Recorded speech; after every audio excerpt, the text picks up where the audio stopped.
Today in the 21st century, most people have been taught that the dinosaurs roamed the Earth 65 million years ago and mysteriously died off after a comet hit the Earth. Somehow, over millions of years, the surviving dinosaurs then evolved into the birds of today. This idea, though taught in almost every school and major university, has not been supported with evidence from history or the geologic record. It gives no explanation for the vast fossil graveyards found throughout the world, nor does it explain how many kinds of animals found in the fossil record remain alive to this day. Is there a better explanation? Is there scientific and archaeological evidence that gives a simple explanation for what happened to the dinosaurs? In this documentary, you will be given evidence that the dinosaurs have always existed with man. You will discover that ancient man frequently wrote of interactions with dinosaurs throughout recorded history, and you will see evidence to verify this. You will also be shown evidence that there could even be some dinosaurs that have survived to the present day. Finally, we will examine one of the most accurate and trusted historical records known to man, the Bible. The Bible gives a far different version of what happened in the history of ancient man that caused the extinction of most dinosaurs. We will look at its claims in light of the evidence that has been presented in this documentary. Before we start, consider this. We all have beliefs and ideas about what we think is true. These are called our presuppositions. Sometimes our presuppositions are true and sometimes they are false. When considering evidence, it is very difficult to set aside the presuppositions that we hold and look at evidence with an unbiased open mind.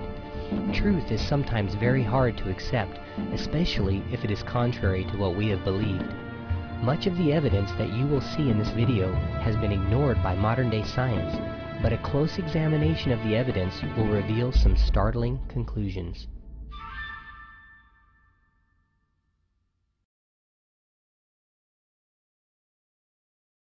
In 1841, the first use of the term Dinosauria, meaning terrible lizard, was created by the famous British anatomist and paleontologist Sir Richard Owen. He used the term for the first time at a meeting of the British Association for the Advancement of Science held in Plymouth. After that meeting, the word dinosaur rapidly became a popular term to describe these giant lizards that were being discovered by paleontologists. During the 1800s, after the first discovery of large dinosaur fossils, scientists began to search the rocks for clues to what had happened to these terrible lizards and other creatures that were buried in the earth. Unfortunately, they became focused on the rocks and buried fossils and failed to examine history for evidence of what had happened to these creatures. So what exactly does the historical record reveal about the dinosaurs? Remember that the word dinosaur was not even created until 1841. Even up until 1891, some dictionaries did not contain the word dinosaur. Prior to this, dinosaurs were known by other names. Every culture had names for them. For example, the name that you are probably the most familiar with is dragon. Even up until 1946, the word dragon was found in dictionaries and has in its definition this telling description. Names from other cultures include some of the following. Dragon history is nearly universal throughout the world's ancient cultures. Where did this global concept originate? Why is it so universal among cultures who were separated by continents?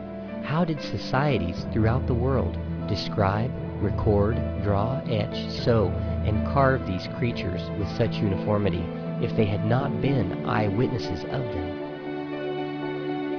Let's first examine the written historical record and then move on to the physical evidence. The reports of dragons range from personal encounter reports and science papers to legendary stories like Beowulf and the Loch Ness Monster. A well-known old science book, the Historia Animalium, claims that dragons were not extinct in the 1500s, but the animals were said to be extremely rare and relatively small by then.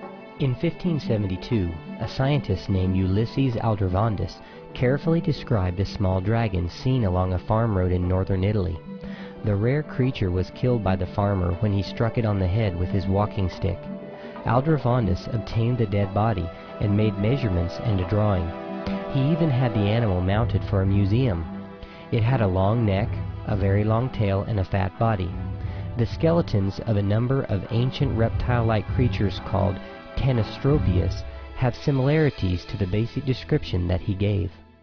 One dragon story from the ancient land of Sumer in Babylon tells of the hero Gilgamesh.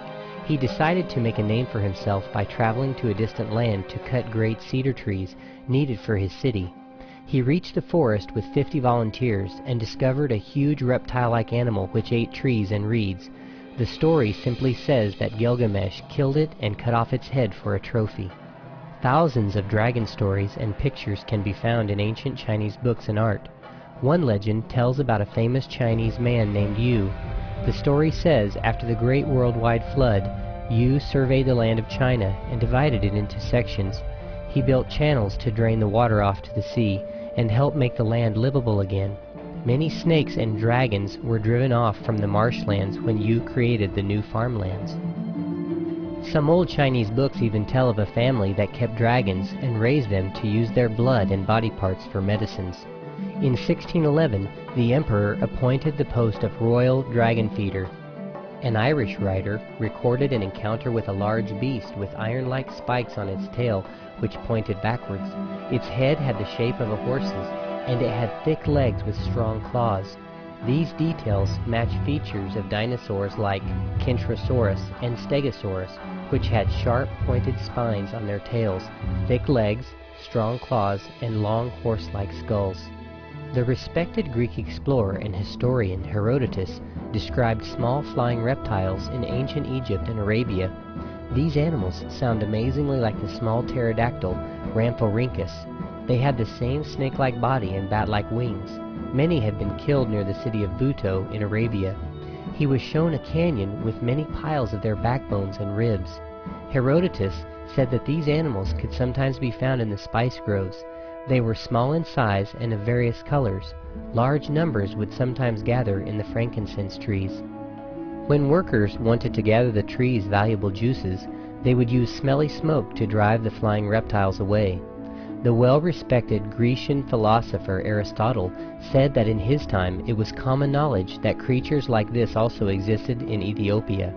Similar animals, 3 feet long, were also described in India by the geographer Strabo.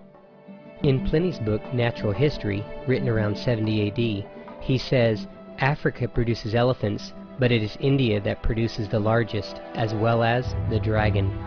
Claudius Aelians, a Greek military writer of the 2nd century who wrote De Natura Animalium around 200 AD, in his work stated, "The Phrygian history also states that dragons are born which reach 10 paces in length." 10 paces, that's about 30 feet. The city of Neuralic in France was renamed in honor of the killing of a dragon there. This animal was reported to be bigger than an ox and had long, sharp, pointed horns on its head.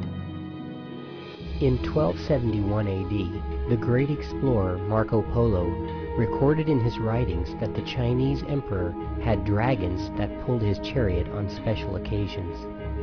And in his book, The Travels of Marco Polo, Polo records the following about the Chinese province of Kharzan. He states, "Here are seen huge serpents 10 paces in length and 10 spans in girth of the body. At the forepart near the head they have 2 short legs, having 3 claws like those of a tiger, with eyes larger than a 4-penny loaf and very glaring. The jaws are wide enough to swallow a man, the teeth are large and sharp, and their whole appearance is so formidable that neither man nor any other kind of animal can approach them without terror. Others are met with of smaller size, being 8, 6, or 5 paces long." An Anglo-Saxon chronicle from